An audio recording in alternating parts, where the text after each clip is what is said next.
오늘 우리에게 주시는 하나님의 말씀은 누가복음 15장 31절에서 32절입니다.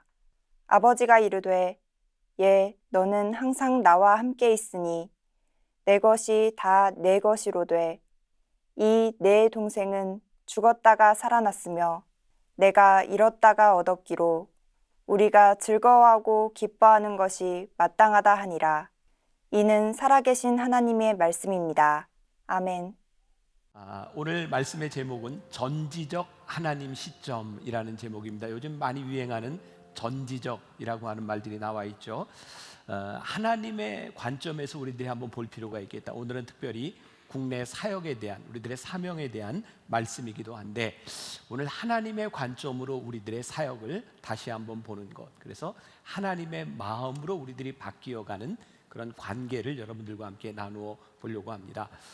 계속해서 여러분들에게 드리는 말씀입니다. 예배를 통해서도 그렇고 여러 가지를 통해서 우리들이 종교적 행동으로, 종교적 행위가 아니라 우리들이 어떻게 하나님과의 관계 속에서 예배할 수 있고 하나님과의 관계 속에서 우리들이 이렇게 사역을 할 수 있는가, 그런 고민들을 계속해서 나누고 있습니다.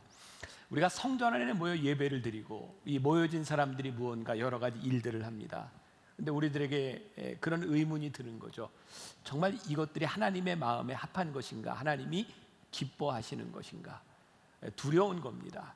우리가 하고 있는 이런 예배의 행위들, 우리들이 하고 있는 이 열심이 하나님의 마음과 같지 않다면, 하나님이 기뻐하시지 않는다면 우리들은 참 불행한 사람이 될 수도 있겠다는 거죠. 오늘 본문 말씀의 두 절을 여러분들이 보았는데, 오늘 말씀 가운데 제가 다루려고 하는 단어는 딱 한 가지입니다. 함께라는 말입니다. 이렇게 나오고 있죠. 너는 항상 나와 함께 있으니 내 것이 다 내 것이로되.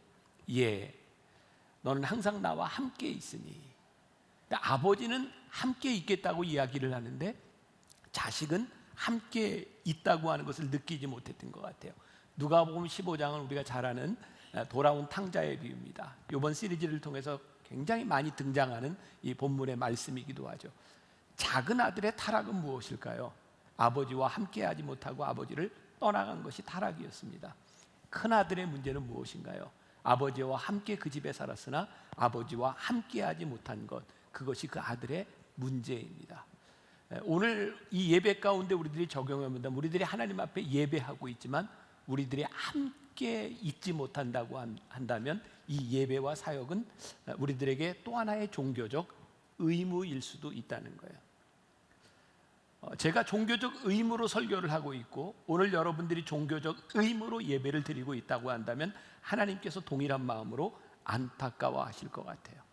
이 작은 아들과 큰 아들의 문제는 뭐냐면 하나님과 함께 있는 것에 대한 기쁨이 아니라 그들이 가지고 있었던 관심에 대한 문제였어요. 돈, 쾌락, 명예, 보상과 같은 거죠. 근데 아버지는 끊임없이 이야기합니다. 얘야, 나는 너희와 함께 하고 싶다. 근데 아들은 아버지와 다른 마음을 가지고 있는 거죠. 오늘 전지적 하나님의 시점이라고 하는 말씀, 그리고 다음 주부터 우리들이 변화산 새벽 기도회를 시작합니다. 인생 역전이라고 하는 제목과 또 부제로 한다면 전지적 하나님 시점이라고 하는 부제도 가지고 있어요. 이번 변화산을 통해서 우리를 향한 하나님의 관점은 무엇인가를 보려고 하는 것이기도 합니다. 여러분들에게 그림을 하나 보여드리려고 합니다. 유명한 렘브란트의 탕자의 귀환이라고 하는 그런 그림이죠. 이 렘브란트는요, 키마로스크라고 하는, 이게 미술적인 용어로 키마로스크라고 하는 기법으로 그림을 그린 유명한 사람입니다. 렘브란트의 그림을 보면 대개 빛과 어둠을 가지고 이 그림을 표현하고 있습니다. 렘브란트의 유명한 작품이에요. 여러분, 누가 탕자인지 아시겠죠? 무릎 꿇고 있는 것이 탕자고요. 누가 아버지인지 아시겠죠? 아버지의 얼굴과 탕자의 뒷모습이 빛으로 이렇게 밝게 표현이 되어 있고요. 또 빛나는 부분이 두 개가 있습니다. 저쪽에 서 있는 남자와 저 뒤에서 보고 있는 한 사람의 얼굴이 보입니다. 빛이 있다고 하는 것은 렘브란트가 뭔가 강조하고 있다는 것인데요, 뒤에서 보고 있는 저 큰 아들은 전혀 기쁜 표정이 아닙니다. 아버지의 얼굴을 보면 이 헨리 나우에는 그의 책에서 그 아버지의 눈이 짓물렀다라고 표현을 하고 있는데, 아들을 기다리는 아버지의 마음을 보여주고 있고요. 저 그림에 보면 유심히 보세요. 아버지의 손이 다릅니다. 하나는 굉장히 부드럽게 되어 있고요. 한 손은 힘줄이 돋아있는 울퉁불퉁한 손입니다.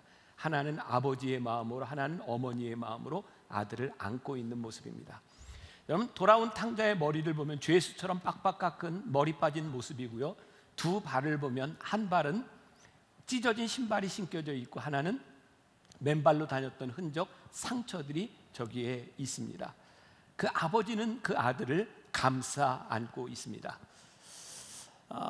유명한 그림, 유명한 영화, 유명한 음악을 보면 저 그림을 그린 사람들의 의도들이 분명히 드러나 있습니다. 렘브란트는 저 탕자의 모습 속에서 자기의 모습을 보았습니다.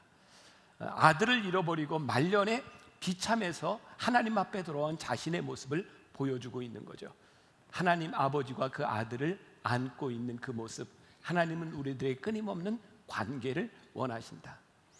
오늘 너희들이 예배를 드리고 있는 그 모습이 아니라 내가 너희를 안아주기를 원한다.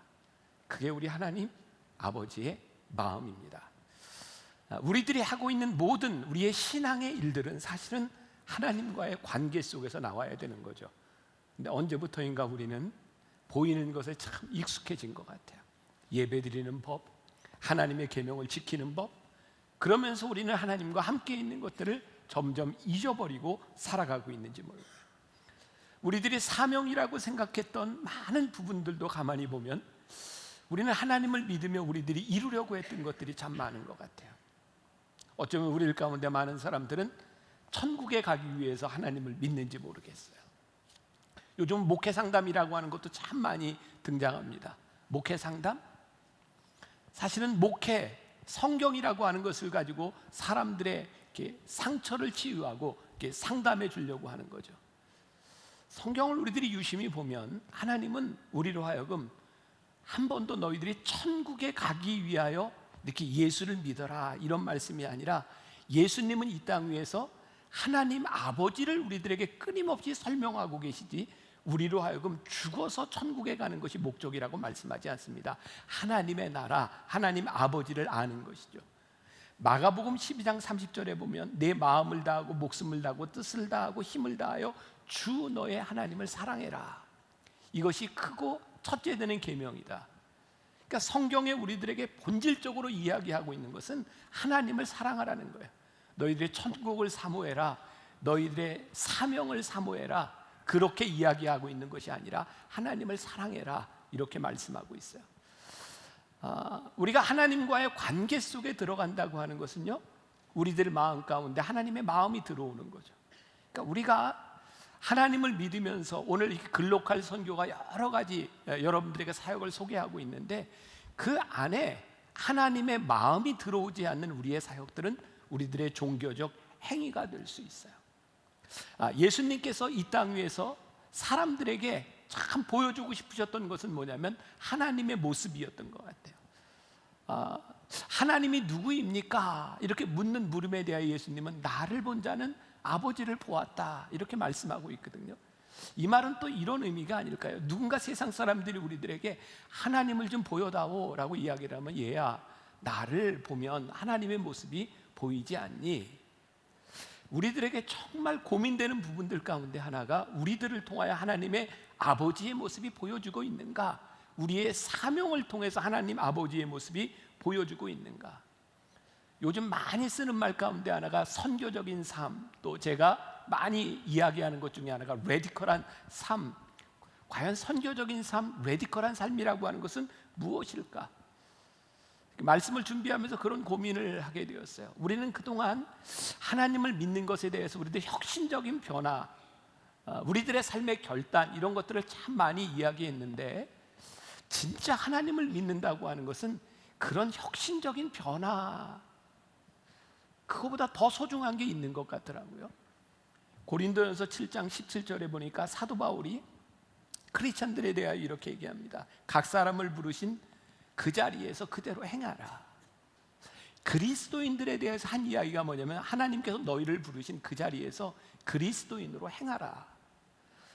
우리들에게 사명이라고 하는 말이 굉장히 부담스럽습니다. 왜냐하면 사명이라고 이야기를 하면 우리들이 뭔가 결정을 내려야 될 것 같아요.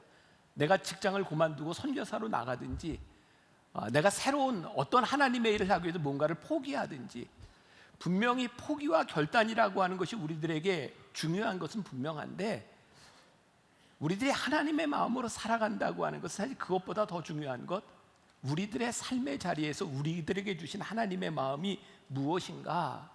지금 여러분들의 가정, 우리들의 가정, 우리들의 삶에서 하나님이 나와 함께 거하시는 그것이 무엇인가, 그것을 생각하는 것이 사실은 가장 레디컬한 것이 아닐까. 전지적 하나님의 시점이라고 하는 것, 오늘 우리들의 마음을 좀 변화해 보자고 하는 것은 하나님과의 관계 속에서 우리들에게 일어날 수 있는 민감한 변화, 하나님이 나와 함께 하시기 때문에 그 마음으로 인하여 나에게서 일어날 수 있는 변화는 무엇인가. 우리들 기념일 많이 이렇게 지키잖아요.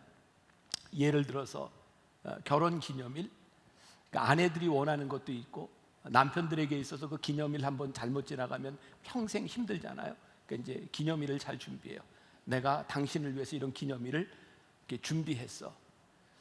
그런데 기념일을 이렇게 준비하고 기념일을 받는 아내의 입장에서 남편이 참 많이 준비했는데 불편해. 만약에 불편한 마음을 느낀다면 그 이유는 무엇일까요? 기념일은 있는데 거기에 함께하지 않는 거죠. 우리는 하나님을 위하여 많은 것들을 준비할 수 있을 것 같아요. 우리는 사명이라고 하는 이름으로, 우리들에게 주어진 사명이라고 하는 이름으로 하나님, 제가 이렇게 준비했습니다. 그런데 하나님이 기쁘지 않으신 거죠. 불편해요. 너희가 나와 함께하지 않는구나. 로렌스 형제로 잘 알려진 니콜라스라고 하는 중세 수도원의 주방에서 평생을 보냈던 사람이 있습니다. 로렌스 형제, 이렇게 우리들이 알고 있습니다. 로렌스 형제가 평생을 청소하고 요리사로 지냈던 사람인데, 그의 책에 보면 이런 말을 합니다. 사람들은 하나님의 사랑에 이를 수 있는 수단과 방법을 고민한다. 그리고 그 사랑을 늘 기억하기 위한 규칙을 배우고 도구를 만들어낸다. 내겐 정말 고달픈 세상처럼 보인다. 하지만 아주 간단할 수도 있다. 그냥 일상에서 모든 일을 할 때마다 하나님을 사랑하는 마음으로 하는 것이다. 쉽지 않은가? 로렌스 형제, 그는 수도원에서 평생 수도사들에게 밥을 지어주고 요리를 하고 청소를 했던 사람입니다. 그런데 우리는 그를 굉장히 훌륭한 영성가로 생각합니다. 우리들이 생각하는 위대한 일을 했던 사람이 아니라, 그는 빨래하고 요리를 하며 하나님의 마음으로 섬겼던 사람이죠. 여러분, 데살로니가 5장 17절에 우리가 잘 아는 말씀입니다. 쉬지 말고 기도해라. 저를 비롯해서 여기 있는 여러분들에게 쉬지 말고 기도해라, 이게 엄청 부담스러운 얘기 아닙니까? 여러분, 쉬지 않고 기도할 수 있으세요? 만일 우리들이 쉬지 않고 기도해라 라고 하는 것이 우리들의 행위로 생각한다면 이 말씀은 전혀 불가능하고 이해가 되지 않는 부분입니다. 우리가 어떻게 쉼없이 기도할 수 있겠습니까? 우리가 어떻게 쉼없이 하나님께 계속 기도하고 또 쉼없이 하나님의 음성을 듣는 것이 기도라고 생각한다면 우리들이 어떻게 쉬지 않고 기도할 수 있겠습니까? 요한복음 14장 10절과 11절 말씀에 내가 너희에게 이르는 말은 스스로 하는 것이 아니라 아버지께서 내 안에 계셔서 그의 일을 하시는 것이라. 내가 아버지 안에 거하고 아버지께서 내 안에 계심을 믿으라. 예수님에게 있어서 기도는 의사소통에 대한 부분이었어요. 하나님 아버지와 끊임없이 교제하는 부분이었어요. 로렌스 형제가 이야기했던, 그가 솥단지 위에서 프라이팬 더미 속에서 열심히 기도의 삶을 살 수 있었던 것은 그 삶 가운데서 내가 하나님과 함께 교제하고 있다라고 하는 마음이 그 안에 있었던 거죠. 아브라함 헤셀이라고 하는 사람이 이런 말을 했습니다.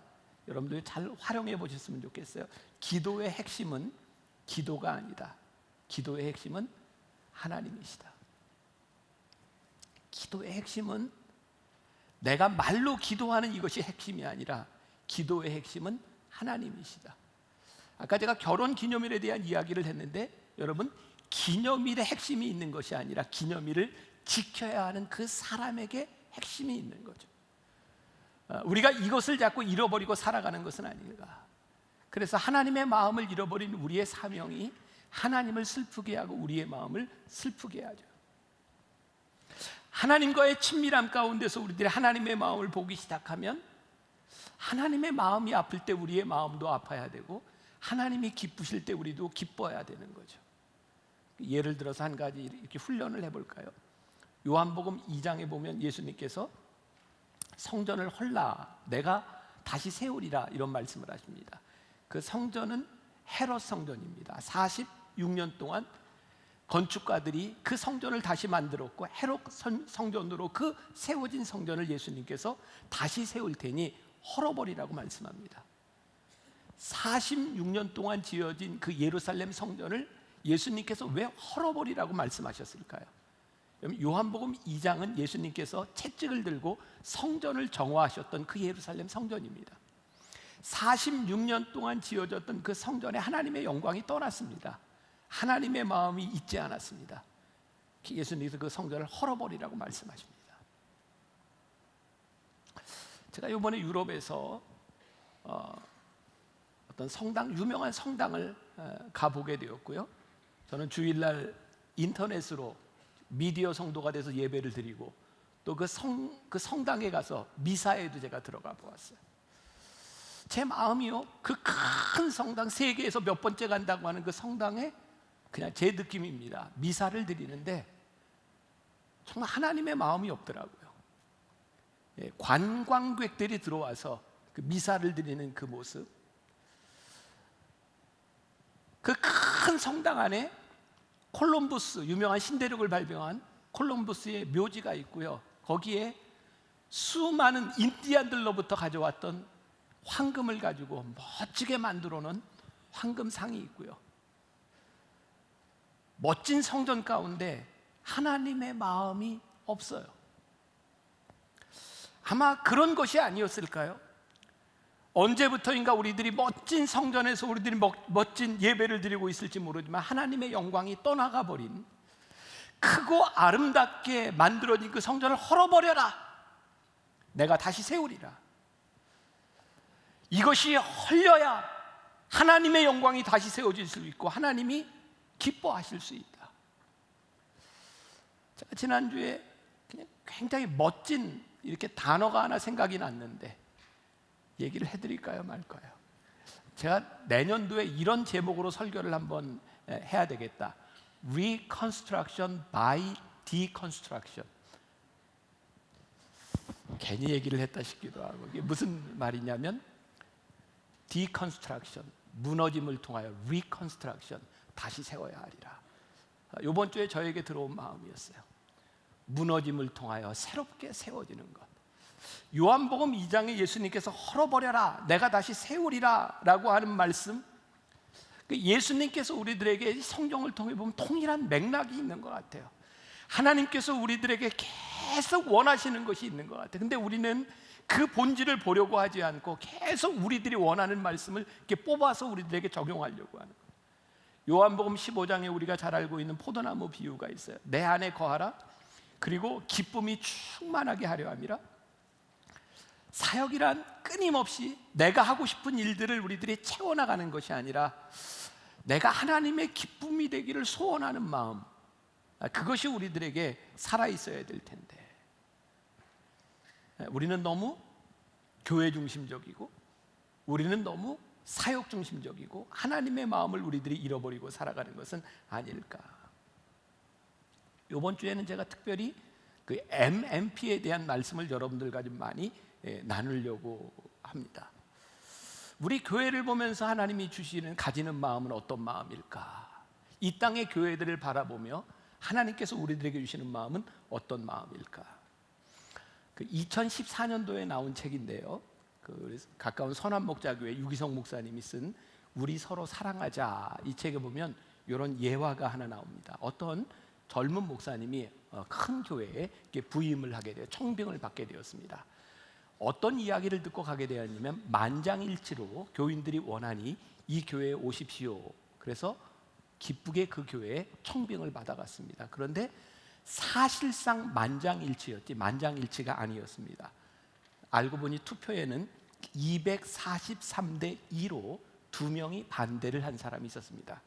이 목사님은 그게 굉장히 마음에 걸려서 6개월 동안 누가 나를 반대했을까를 유심히 찾아보게 되었고 그 두 사람이 누군지를 알게 되었습니다. 이 목사님은 그 두 사람도 내 편을 만들기 위하여 열심히 목회를 했고요.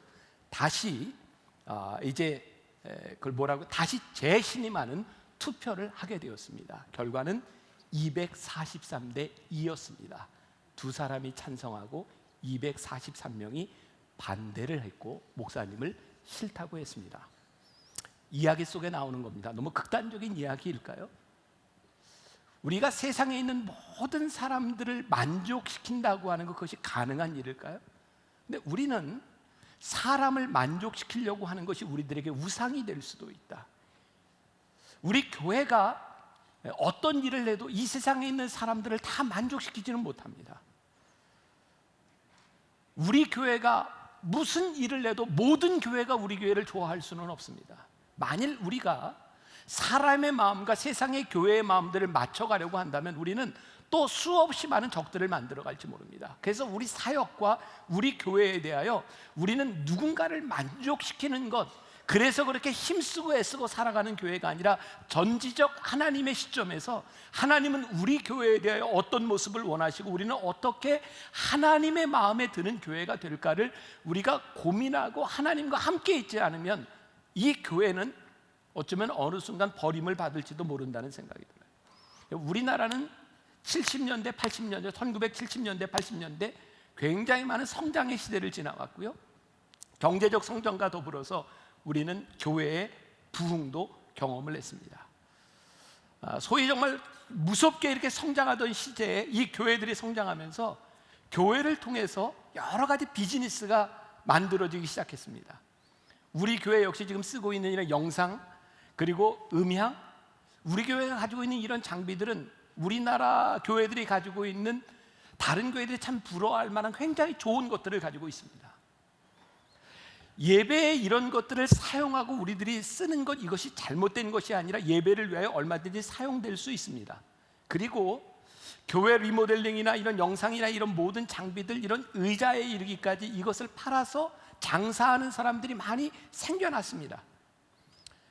사업적인 차원에서 얼마든지 그런 일이 일어날 수 있다고 생각합니다. 그러나 이 일을 통하여 단순히 돈을 버는 것이 아니라 누가 비즈니스를 하는 것뿐만 아니라 교회 안에서 어떤 일들이 일어나기 시작했냐면 많은 교회들이 건축을 할 때마다 이 안에서 리베이트라고 하는 것도 생겨나고 이 물건들을 사고 오고 가면서 금전적인 것들이 소위 말하는 떡고물들이 묻어나기 시작했습니다. 교회의 일을 통하여 정당한 것이 아니라 누군가 이득을 취하는 사람들이 생겨나기 시작했어요. 그래서 이런 생각을 하게 됩니다. 예수님께서 이 땅 위에 지금 우리 교회에 이렇게 화려한 예배를 드리고 있는 우리들을 바라보면서 이렇게 말씀하시지 않을까? 헐어버려라. 내가 다시 교회를 다시 세우리라. 하나님의 영광이 여기서 떠나가 버렸고 강도의 소굴이 되었다. 헐어버려라. 내가 다시 세우리라. 우리 하나님께서 다시 세우셔야 될 교회가 되어버리고 강도의 소굴이 되어버렸다고 한다면 우리들에게 얼마나 불행한 일이겠는가. 교회 안에 많은 것들이 돈으로 해결되는 일들, 언제부터인가 한국 교회 안에 부익부 빈익부 현상이 나타나기 시작해서 큰 교회와 작은 교회, 큰 교회는 이제 많아졌고 헌금도 많으니 어려운 교회를 도와야 된다. 어려운 교회들은 당연히 우리들은 도움을 받아야 된다. 그래서 큰 교회는 어려운 교회에 선교비를 보내면 우리들이 해야 될 일을 다 했다. 굉장히 빛을 벗어난 것 같은 느낌들을 받고 어려운 교회들은 당연히 우리들이 받아야 된다고 하는 것 때문에 금전적인 관계들이 되어버렸어요. 돕고 안 돕고 이것이 악이냐 선이냐에 대한 문제가 아니라 하나님의 마음이 없는 돈으로 해결하는 일들이 우리들 가운데 참 많이 일어나는 것들을 바라보면서 어쩌면 2000년대 예루살렘 성전을 바라보며 채찍을 드셨던 하나님께서 우리들을 향해 그런 채찍을 드실 수도 있겠다. 하나님의 영광이 떠나간 이 교회를 바라보며 하나님의 마음이 많이 아플 수 있겠다. 우리들 주변에 교회가 많이 세워지면 세워질수록 하나님의 영광이 점점 더 떠나가고 있다면, 우리가 뭔가 열심히 하고 있는데 하나님의 마음이 떠나가고 있다면 우리는 뭔가 잘못되어 가고 있는 것은 아닐까.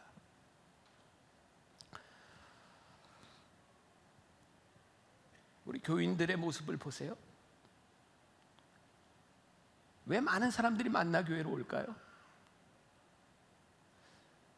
소위 교회도 이제 대형 마트가 생겨나서 골목 상권이 죽는 것처럼 만나교회만 해도 많은 문제를 해결하는 교회, 원스톱 쇼핑이 가능합니다.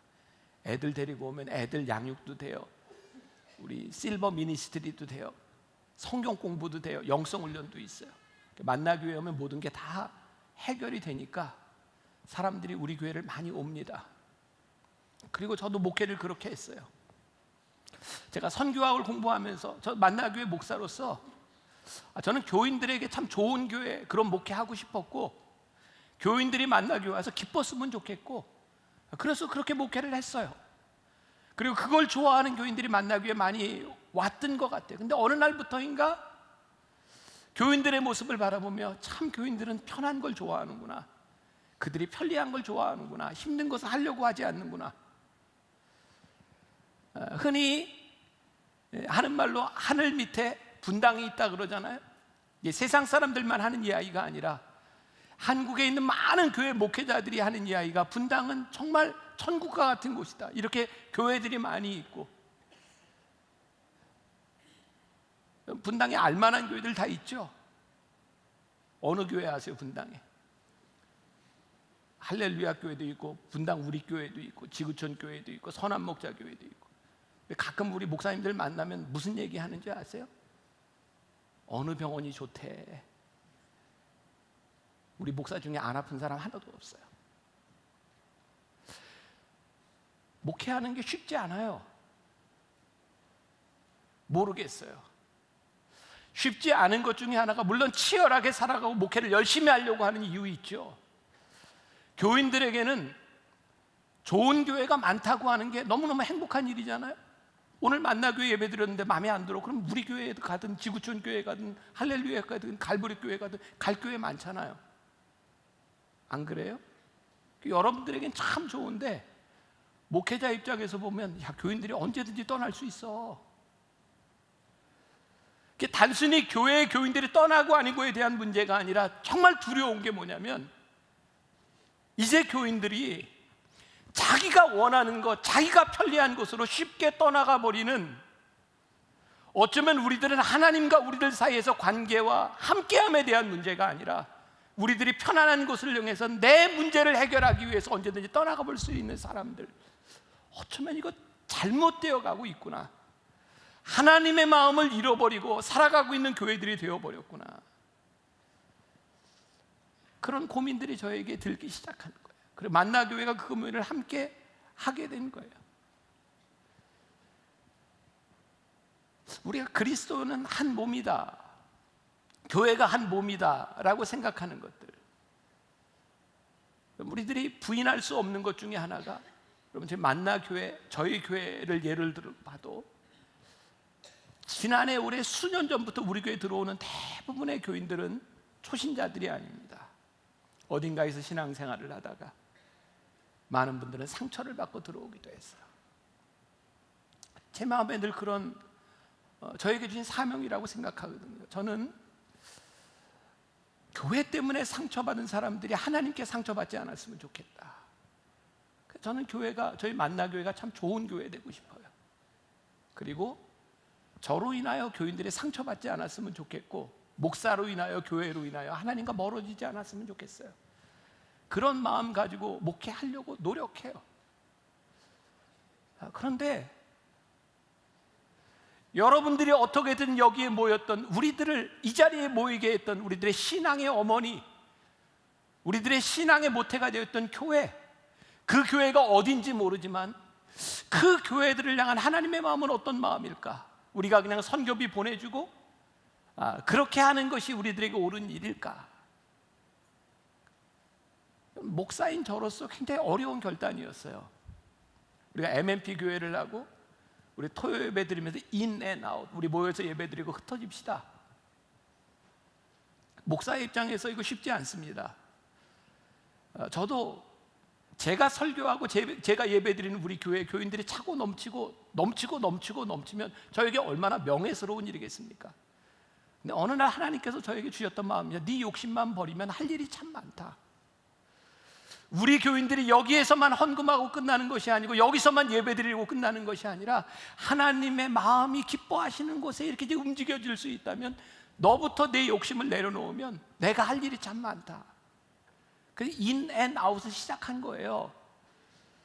우리 토요일 날 한번 예배 드리고, 그것도 우리 교인들에 대한 정체성에 대한 문제, 여러분들이 또 예배 드리고 있는 하나의 공동체로서의 있는 모습, 그것들을 우리들이 유지하면서 해야 되니까, 그래 우리 한번 토요일 날 예배 드리고 주일 날 우리가 한번 흩어져서 한번 해봅시다.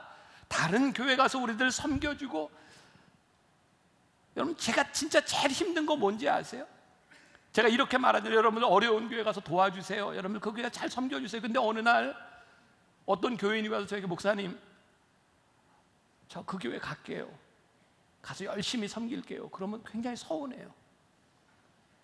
진짜 서운해요. 너는 안 갈 줄 알았어. 그래도 진짜 좋은 교인이 가서 섬긴다 그러면 저 참 많이 힘듭니다.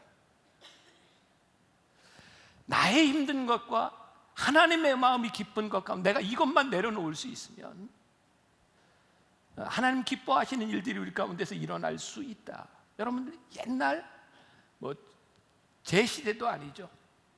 6.25 이후에 자녀 교육을 다 이렇게 시킬 수 없었던 시기에 대개 장남이나 장녀나, 아니 그 중에 딱 자식 중에 공부 잘하는 자식 하나 공부시켜서 뭐 하나 만들고 다른 형제자매들 다 이렇게 희생했던 적 있잖아요.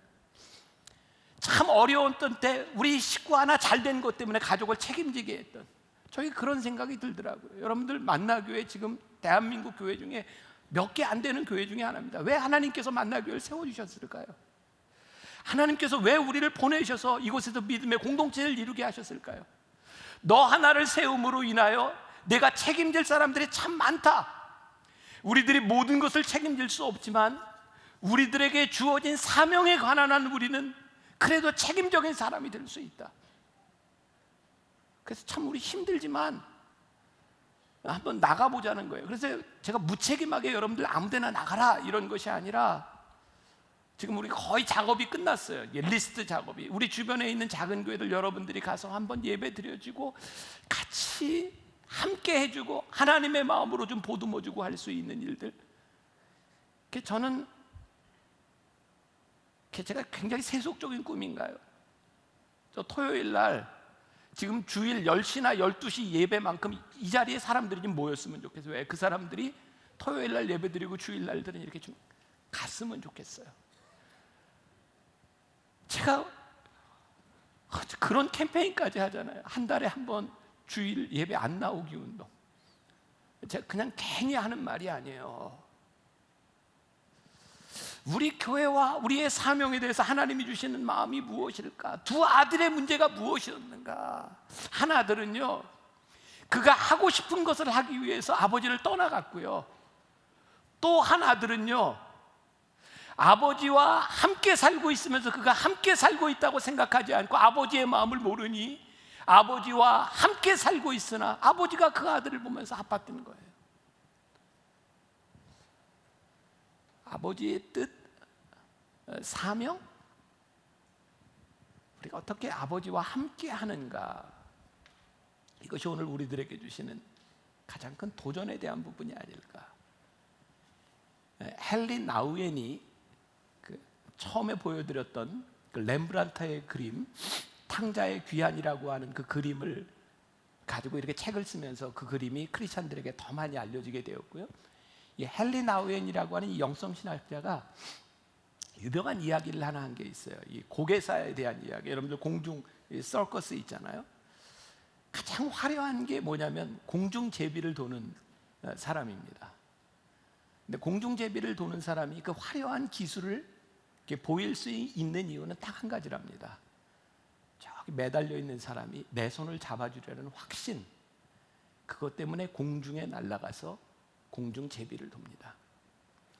내 손을 잡아주리라고 하는 확신이 없으면 절대로 돌지 못합니다. 헨리 나우엔은 우리들에게 이렇게 얘기합니다.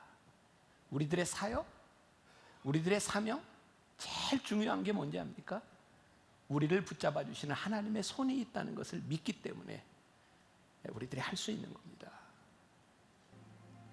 하나님께서 우리 교회를 부르셔서 우리를 사명자로 부르셔서 하는 모든 일들이요, 우리가 가지고 있는 재주를 가지고 넘고 우리들이 가지고 있는 기술을 발휘하고 그것이 중요한 것이 아니라 우리를 붙잡아 주시는 하나님의 손이 있음을 믿기 때문에 그 손을 붙잡고 우리들이 할 수 있는 일인 거예요. 제가 이런 마음을 가지면서 별로 겁나지를 않더라고요. 이렇게 솔직한 고백을 하나 할까요? 저에게 제일 큰 두려움이 뭐였는지 아세요? 어느 시점이 되면 만나교회도 성장이 끝날 텐데, 제가 만나교회 다님된 지 15년 됐는데 15년 동안 계속 성장해 가고 있습니다. 근데 그런 두려움이 자꾸 찾아오는 거예요. 어느 날 성장이 끝나면 내가 참 불쌍하고 비참해질 것 같아. 나 스스로를 못 견딜 것 같더라고요. 그래서 성장이 끝나기 전에 은퇴해야지, 늘 그런 생각에 성장이 끝나기 전에 두려웠어요.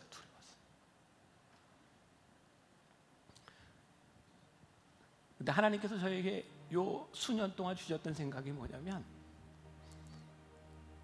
성장보다 더 중요한 게 있더라고요. 하나님이 쓰시는 거예요. 그래서 우리 교회, 만나 교회를 하나님이 쓰실 수 있도록 이렇게 내어드려야 되겠다. 그리고 우리들이 줄어들고 우리들의 자원이 없어지는 것에 대해서 그렇게 두려워하지 말아야 되겠다. 왜? 하나님이 우리를 부르신 이유는 우리를 쓰시기 위해서니까. 이렇게 말을 하면서도 저 굉장히 힘들 거예요, 제가. 왜? 저도 지금까지 이렇게 성장하는 목회만 해왔으니까.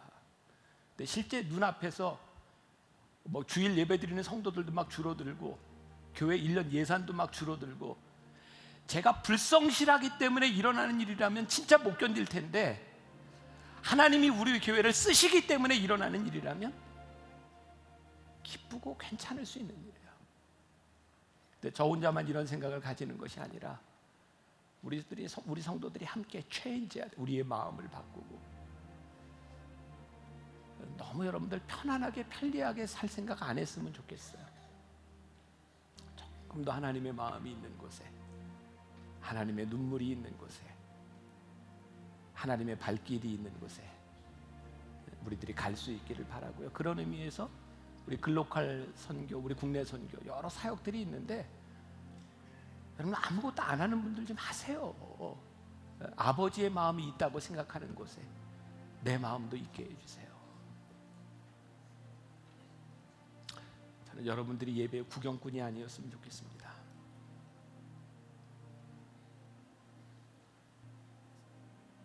교회를 방문하는 사람들이 아니라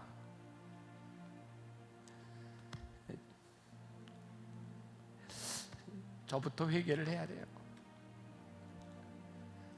하나님 마음이 있는 곳에 우리의 마음이 있기를 함께 기도하고, 아버지의 눈물이 있는 곳에 우리의 눈물이 있기를 함께 기도하고 나갔으면 좋겠습니다. 하나님 아버지의 마음을 함께 찬양합시다.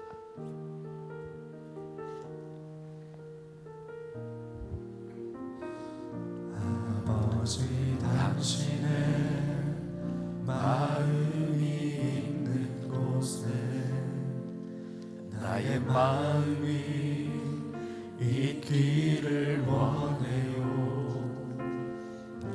아버지, 당신의 눈물이 고인 곳에 나의 눈물이 고이길 원해요. 아버지, 당신이 바라보는 영혼에게 나의 두 눈이 향하길 원해요. 아버지, 당신이 울고 있는 어두운 땅에 나의 두 발이 향하길 원해요. 나의 마음이 아버지의 마음 알아. 내 모든 뜻 아버지의 뜻이 될 수 있기를. 나의 온 몸이 아버지의 마음 알아. 내 모든 삶 당신의 삶 되기를. 아버지 당신의 마음, 아버지 당신의 마음이 있는 곳에 아버지 나의 하나님의 마음이 마음이 있기를 원해요. 아버지 당신의 주님, 눈물이 고인 곳에 나의 눈물이 고이길 아버지 하나님, 아버지 당신이 바라보는 영혼에게 아버지 나의 두 눈이 향하길 원해요. 주님, 우리들에게 아버지 당신이 하나님의 울고 있는 아버지 어두운 하나님, 땅에 나의 두 발이 향하길 원해요. 나의 마음이 아버지의 마음 알아. 내 모든 뜻 아버지 아버지의 뜻이 될 수 있기를. 나의 온 몸이 아버지의 마음 알아.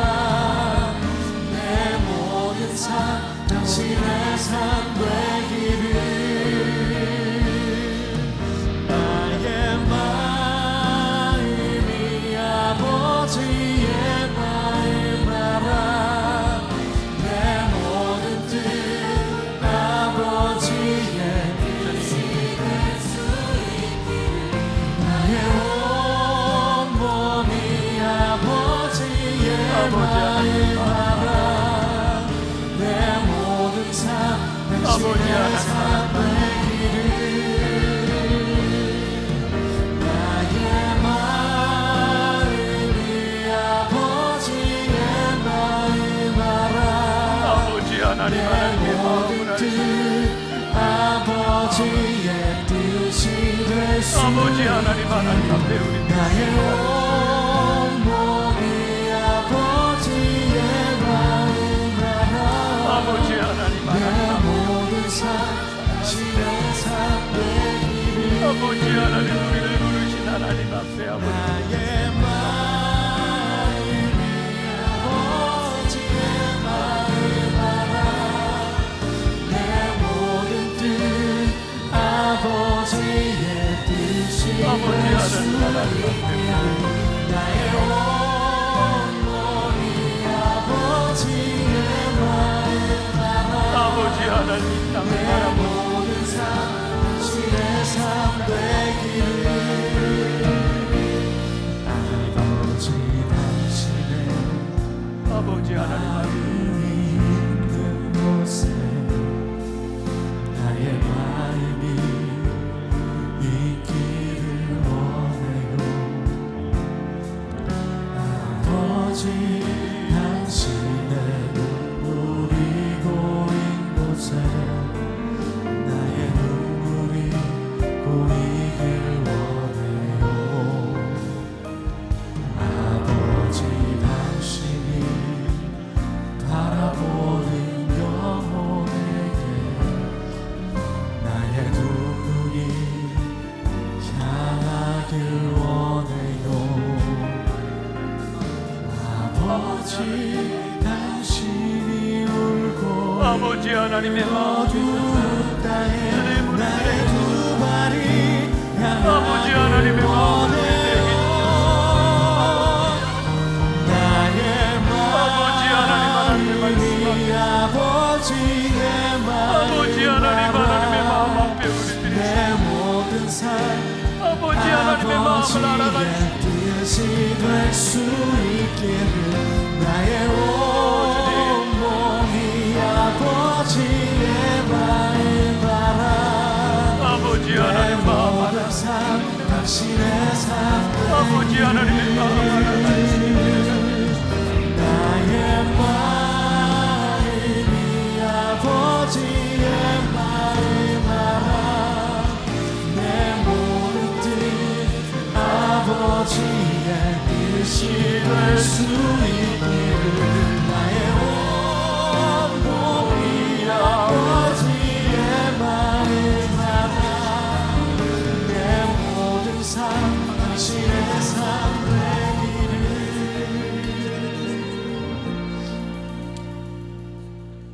아버지의 마음이 우리와 함께 있기를 우리가 참 많은 예배를 드리고 참 많은 일들을 하는데 행여나 하나님의 마음을 떠나간 사람들은 아닌지 이 땅 위에 만나교회를 세우시고 우리를 만나교회 교인으로 부르신 이유가 하나님의 마음을 아는 자로 살아가도록 우리를 부르셨는데 우리는 내가 하고 싶은 일들 내가 원하는 일들로 인하여 하나님의 마음을 떠나가 있지는 않은지 오늘 우리들에게 하나님의 마음으로 보라고 하나님의 마음으로 살아가라고 우리들에게 도전하셨는데 하나님 말씀 붙들고 또 잘 승리하게 하시고 이 세상 사는 동안 하나님 마음 기쁘게 그렇게 살아가다가 기쁜 마음으로 하나님 만나볼 수 있는 귀한 믿음의 사람들 하나님의 사람들 되게 하여 주옵소서.